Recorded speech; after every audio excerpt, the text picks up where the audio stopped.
왔니? 얘들아 왔니? 어, 반가워 얘들아. 왔어? 자, 반가워. 그래. 어, 온라인으로는 처음이지? 인강 처음인 거 알아? 인강 많이 들어봤지? 들어본 친구들은 알 거야. 오늘 컨셉 뭔지. 자, 우리 컨셉이 그래요. 좀 급하게 잡은 컨셉이야. 자, 오늘 예배 온라인 예배로 어색하지만 이렇게 드리게 된 여러분 환영해요. 먼저 우리 같이 기도하고 이 예배 가운데 기도하고 먼저 나아가도록 하겠습니다. 제가 기도할게요. 두 손 모으고 네, 눈 감고 있지? 그래, 눈 감아. 눈 뜨면 다 보인다. 눈 감아. 기도하겠습니다.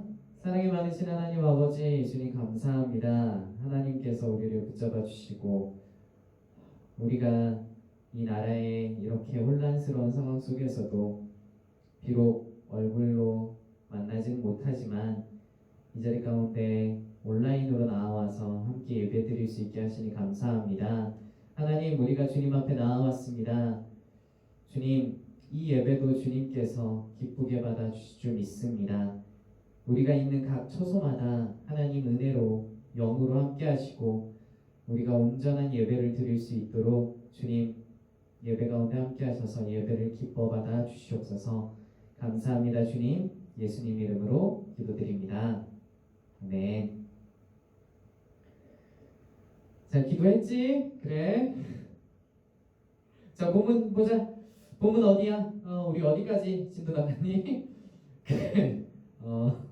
자, 오늘 컨셉 계속 밀고 갈 거야. 자, 우리 진도가 어디까지 나갔죠? 오늘 말씀 본문 요한복음이죠. 요한복음 말씀입니다. 오늘 말씀은 요한복음. 자, 요한복음은 구약 신약 중 어디 있게? 자, 어디 있을까? 알지? 이 정도는 알아야지. 중고등부 이 정도는 알아야지. 에이, 그래. 알지?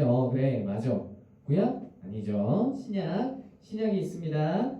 자, 이거 시험에 나와요. 요한복음. 그래, 이 정도는 알아야죠. 자, 요한복음. 자, 칠판을 보자. 칠판이야. 급하게 컨셉 바꿨다니까. 자, 다들 성경책 피세요. 성경책 피시고 요한복음 4장 23절을 같이 한번 읽어보도록 하겠습니다. 요한복음 4장 23절 같이 한번 한 목소리로 같이 한번 크게 한번 읽어보도록 할게요. 자, 시작. 아버지께 참되게 예배하는 자들은 영과 진리로 예배할 때가 오나니 곧 이때라. 아버지께서는 자기에게 이렇게 예배하는 자들을 찾으시느니라. 아멘. 자, 오늘의 주제는 바로 예배입니다. 예배예요. 오늘의 주제요. 우리 예배에 대해서 우리가 같이 한번 알아보겠습니다. 오늘 요한복음 4장 말씀 우리가 읽었는데 요한복음 4장에 아주 중요한 지역이 나와요. 네, 이것도 시험에 나옵니다. 아주 중요한 지역이 나오죠. 어디일까요? 바로 사마리아라는 지역이에요. 사마리아 어디 있게? 사마리아 어디 있는지 알지? 몰라? 사마리아 어디 있는지 자 사진 보여줄게요. 이 사마리아에 수가라는 동네가 있었습니다. 수가라는 동네요. 오늘 말씀에는 이 수가라는 동네에 살고 있었던 사마리아 여인이 등장을 합니다. 사마리아 여인이 등장을 해요. 땡볕이 내리쬐는 12시 정오쯤 돼서 어렵게 동네가 같이 함께 쓰는 우물 곁으로 나오는 이 사마리아 여인. 그런데 그 우물 곁에서 한 유대인이 쉬고 있는 것을 발견하게 돼요. 조금 이상하게 여겼습니다. 하지만 이 유대인과는 상종하지 않고 우물에 물을 뜨려고 합니다. 그런데 이상한 일이 벌어지는 거예요. 이상한 일이 일어났습니다. 뭘까요? 이 유대인이 이 여인에게, 사마리아 여인에게 물을 달라고 청했어요. 물을 달라고. 아니 이게 왜 이상할까? 되게 이상한 일이거든요. 이거 그냥 지나치면 안 돼요. 왜 이상할까? 왜냐하면 당시에 유대인과 사마리아인은 서로 상종하는 일이 없었기 때문이에요. 유대인들은 자신들이 하나님으로부터 선택받은 민족이라는 사실을 강조하면서 혼혈이었던 이방 민족과 피가 섞인 이 사마리아인들을 개보다 못하다라고 생각을 했어요. 무시하고 멸시했죠. 사마리아인들은 자기가 그렇게 무시를 당하면 당연히 서로 좋아하지 않겠죠. 서로 상종하지 않았단 말이에요. 그런데 이상하게 이 유대인은 사마리아 여인에게 물을 달라고 하는 거예요. 물을. 여인이 의아해한 거죠. 이상한 거예요. 아니 유대인이 어째서 사마리아인인 나에게 물을 달라고 청하는 걸까? 그런데 그런 자신에게 이 유대인이 이렇게 이야기를 합니다. 너 내가 진짜 누군지 알면 네가 오히려 나에게 구했을 거야. 그리고 내가 너에게 생수를 줄 거야. 라고 말을 하고 있어요. 네가 정말 내가 누군지 알았다면 내가 오히려 너에게 네가 오히려 나에게 구했을 거야. 나는 너에게 생수를 줄 거야. 아니 물을 준다고? 이 여자는 이상하게 생각했죠. 지금 물들 두레박도 없으면서 나한테 물 달라고 청하고 있는 이 사람이 뭐가 있다고 물을 준다는 거죠? 여인은 말합니다. 아니 당신이 지금 오래전에 여기 있는 이 지금 이 우물을 팠던 큰 조상 야곱보다 더 크다는 말입니까? 갑자기 어디서 물을 준다는 거예요 나한테? 그러자 14절에 이 유대인이 이렇게 이야기합니다. 내가 너에게 주는 물은 영원히 목마르지 않는 물이야. 영생에 이르게 하는 물을 주는 거야. 라고 말합니다. 영생에 이르게 하는 물을 준대요. 이 여인이 정말 대단한 사람을 만난 것 같아요. 대단한 사람을 만났죠. 생명을 준다는 사람을 만난 겁니다. 그녀가 만난 사람은 더군다나 그녀에게 남편이 여럿 있었음을 알고 있었어요. 그 부끄러움으로 인해서 이 여자가 부끄럽기 때문에 남들과는 다르게 남들은 아침 일찍 가서 날씨 좋은 날에 물을 뜨러 왔다면 이 여인은 남들에게 부끄러워서 아침 일찍 오지 못하고 땡볕이 내리쬐는 그 정오에야 우물 곁으로 갔던 이 여인의 사정을 이 유대인이 알고 있었던 거예요. 이미 알고 있었다는 거죠. 여인은 놀라웠습니다. 놀라운 분을 만났습니다. 이 사람에게 무언가 진짜 있는 거예요. 25절, 26절에서야 그 여인은요, 자기가 만난 이가 바로 메시아, 그리스도 예수이심을 알게 됩니다. 예수님을 만나다니 놀라운 일입니다, 여러분. 예수님을 만난 거예요. 여인에게는 이런 횡재가 없는 것입니다. 예수 그리스도께서 영원한 생명의 물을 너한테 준다라고 말씀하고 계시는 거예요, 지금. 여러분은 예수님을 만나면 뭘 말하고 싶으신가요?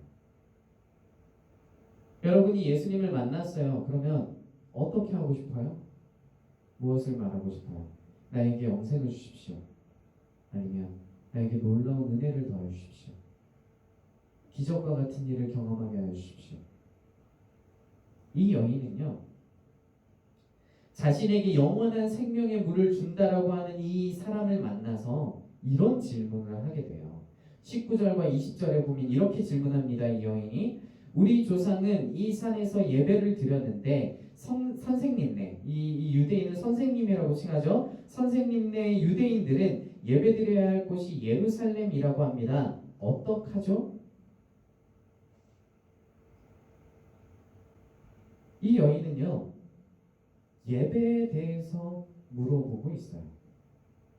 자신에게 영원한 생명, 이 목마르지 않는 생명의 물을 준다고 말하고 있는 자신의 있었던 과거들도 자신의 모든 것들을 알고 있는 놀라운 이 사람을 만나고 예배에 대해서 물어보고 있는 거예요. 여러분, 여러분에게 예배는 어떤 의미인가요? 우리는 예배를 어떻게 생각하고 있죠? 이 여인은 일생일 때 아주 중요한 순간을 맞았습니다. 생명을 얻는 순간을 맞은 거예요. 그리스도 예수께서 영원히 목마르지 않는 이 생명의 물을 너한테 줄 거야 라고 말씀하고 계시는 거죠. 그런데 이 여인이 이때 예배에 대해서 물어보는 겁니다. 여러분, 예배는 그냥 한 번 때우는 시간이 아니에요. 내가 한번 와줄게. 그래. 내가 한번 오자. 그런 시간이 아니에요. 예배는 생명과 닿아 있는 것이 예배입니다. 오늘 이 말씀에 나왔던 생명의 놀라운 영원히 목마르지 않는 그 물을 너한테 줄게라고 하는 이 말과 이 예배가 닿아 있는 거예요. 우리의 예배는 그런데 어떠죠? 어떻게 예배를 드리고 있어요? 지금 어떻게 예배를 드리고 있어요?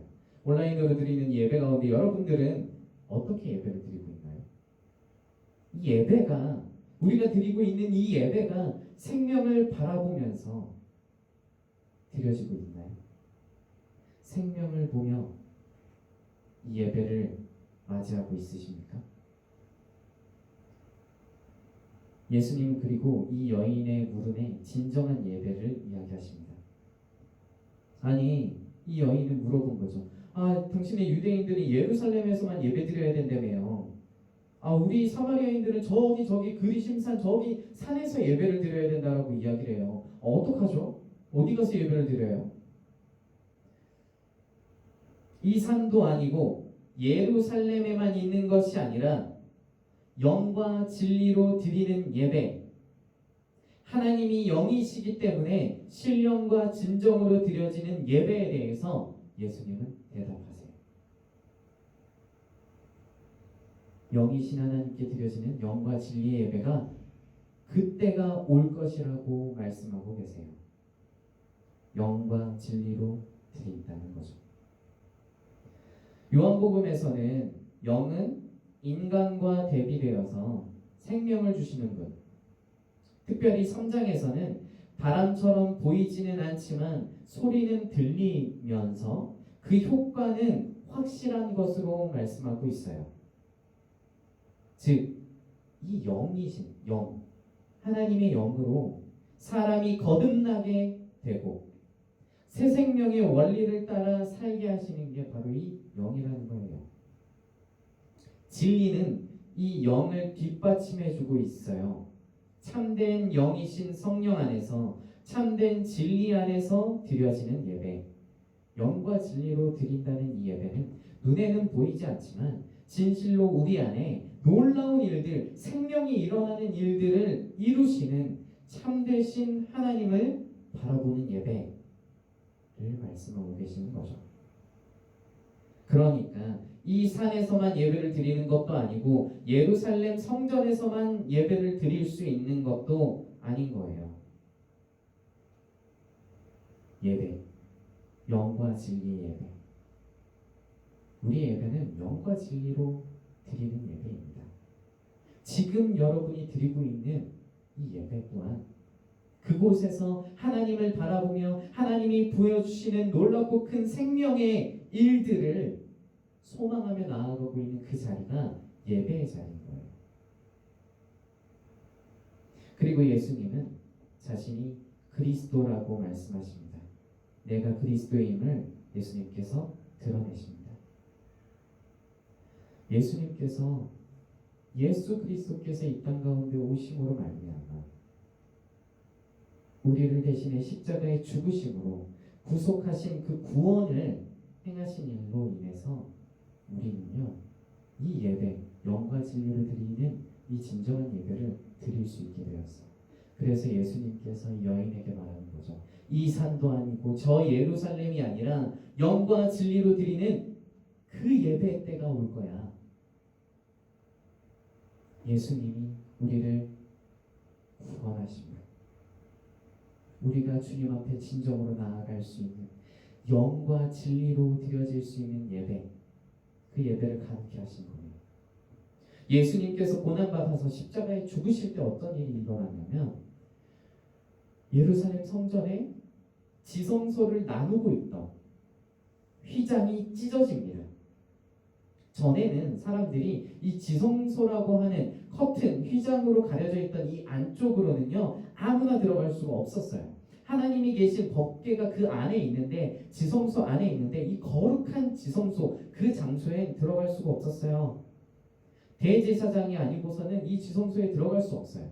대제사장도 서로 자기가 이 거룩한 곳에 죄인인 내가 들어가면 죽을까봐 허리에 끈까지 메고 들어갔어요. 지성소는 아무나 들어갈 수가 없었습니다. 지성소와 그 밖은 휘장으로 나뉘어져 있었어요. 그런 휘장이, 그런 커튼이 예수님께서 죽으실 때 찢어집니다.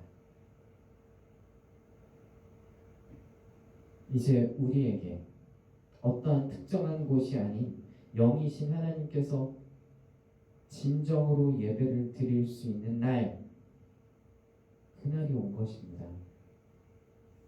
예수 그리스도께서 우리를 구원하시고 그렇게 죽으시고 그렇게 부활하시고 승천하시고 우리가 주일날 예배드리는 그 날이 예수 그리스도께서 부활하신 그 날이잖아요. 우리는 그렇게 예배를 드릴 수 있게 되었어요. 우리에게 예배는 어떤 의미입니까? 여러분들에게 예배는 어떤 의미예요? 예배가. 우리가 이렇게 영상으로 예배를 드릴 수 있게 된 것도, 우리가 함께 모여서 얼굴을 바라볼 수는 없지만 이렇게 영상으로라도 예배를 드릴 수 있게 된 것도, 여러분이 있는 그 처소가 하나님의 영이 임재하시는 예배의 장소가 되게 된 것도 예수 그리스도의 죽으심으로 말미암아 놀라운 일들이 우리에게 일어난 거예요. 하나님은 사람을 만드시고 사람과 사랑하는 관계로 하나님께 영광 돌릴 수 있게 만드셨습니다. 이것은 곧 예배자로 부르셨다는 말이에요. 죄로 인해 우리가 하나님 앞에 나아갈 수 없을 때 불완전하지만 하나님은 그럼에도 불구하고 우리를 만나고자 구약의 제사를 지낼 수 있게 하셨어요. 우리가 죄로 인해서 타락하였지만, 첫사람이 죄로 인해서 타락하였지만, 에덴 동산에서 쫓겨남으로 타락하고 그렇게 되었지만, 그럼에도 불구하고 구약의 제사는 하나님과 만날 수 있었던 시간이었어요. 그 구약의 제사는 이제 예수 그리스도께서 단 한 번의 제사를 드림으로 이제 우리가 하나님께 영과 진리로 드려지는 진정한 예배로 나올 수 있게 되었습니다. 여러분 하나님을 만나는 예배를 사랑하는 여러분이 되었으면 좋겠어요. 우리가 지금 코로나로 인해서 심각한 상황을 이어가고 있습니다. 과연 이 일들이 이 나라에 어떤 하나님의 섭리가 있는지, 어떤 뜻이 있는지는 모르겠어요. 하루에도 수백 명씩 확진자가 퍼져나가고 있는데, 이런 국가적인 전염병의 위험 속에서 그럼에도 불구하고 분명한 것은 예수님의 은혜로 인해서 우리는 지금 이 시간도 각 처소에서 예배를 드릴 수 있는 겁니다. 그곳에서 하나님을 만나는 거죠. 그렇다고 이제 예배, 모이는 예배 아무것도 아니니까 모이지 마, 앞으로는 모이지 마, 안 모여도 되네 라고 할 수는 없어요. 히브리서 10장에 보면 이렇게 말씀하고 있습니다. 모이기를 패하지 말고 서로 돌보아 사랑과 선행으로 격려하며 더욱 그리하라. 우리가 공동체로 함께 모여서 함께 예배하는 일은 굉장히 중요한 일입니다. 신앙 고백으로 우리가 고백을 하듯이 거룩한 공교회와 성도의 교제는 우리가 교회로 모여서 함께 예배하는 것이 얼마나 중요한 것인가를 말하고 있습니다. 여러분의 예배, 우리의 예배, 진정한 예배가 되길 소망합니다. 지금 있는 그곳에서도 진정한 예배를, 하나님을 만나는 예배를 소망하고 사랑하시기를 바랍니다. 우리 같이 잠깐만 기도하도록 하겠습니다. 이 시간 우리 함께 기도할 때 하나님, 우리로 비록 교회에 모이진 못했지만 진정한 예배자로 설 수 있는 삶을 살 수 있게 해달라고, 이 예배를 사랑하고 사모하고 주님 앞에 어느 곳에서든지 하나님을 바라는 예배자가 될 수 있게 해달라고, 이 시간 우리 하나님 앞에 우리 간절히 같이 함께 기도하도록 하겠습니다. 하나님 많으신 하나님 아버지, 저희 주님 우리에게 온전히 은혜를 하시고 하나님 그 사랑을 붙잡아 주시니 감사합니다. 하나님의 은혜를 아버지는 모든 죄를 주님을 바라볼 수 있게 하시고 예배 가운데로 나올 수 있게 하시니 주님 감사합니다. 하나님 비록 많은 예배지만 하나님 우리로 주님 영광 진리로 예배를 드릴 수 있게 하셨습니다. 정말 우리가 그 처소에서 하나님의 영을 누리며 생명을 주신 그 영을 누리며 주님 앞에 나아갈 수 있게 하셨습니다. 하나님 주여 주님을 바라보게 하여 주십시오. 주님의 은혜를 누리며 나아갈 수 있게 하십시오. 주님 앞에 나아갑니다. 사랑이 많으신 하나님 아버지, 주님 앞에 각 처소에서 이렇게 모여 예배를 드립니다. 하나님, 우리로 영과 진리로 예배를 드릴 수 있게 하시니 감사합니다. 예수 그리스도께서 이 땅 가운데 오심으로 그 예배, 하나님과 만날 수 있는 그 예배를 허락하시니 감사합니다. 하나님, 이 시간에 이 예배 가운데 주님 우리와 함께 하신 줄 믿습니다. 우리의 삶 속에서도 우리와 함께 하시는 줄 믿습니다. 우리가 어느 곳에 있든지 하나님의 영과 함께 진리로 예배드릴 수 있게 하시니 주님 감사합니다. 우리가 이 사실을 잊지 말고 주님 앞에서 예배드리는 삶 살게 하여 주십시오. 우리의 삶 속에 온전히 하나님을 바라볼 수 있게 하여 주십시오. 감사합니다. 주님, 예수님 이름으로 기도드립니다. 아멘. 주기도문으로 예배를 마치도록 하겠습니다.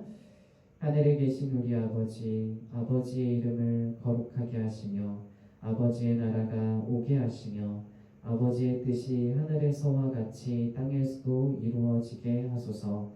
오늘 우리에게 일용할 양식을 주시고 우리가 우리에게 잘못한 사람을 용서하여 준 것 같이 우리 죄를 용서하여 주시고 우리를 시험에 빠지지 않게 하시고 악에서 구하소서. 나라와 권능과 영광이 영원히 아버지의 것입니다. 아멘.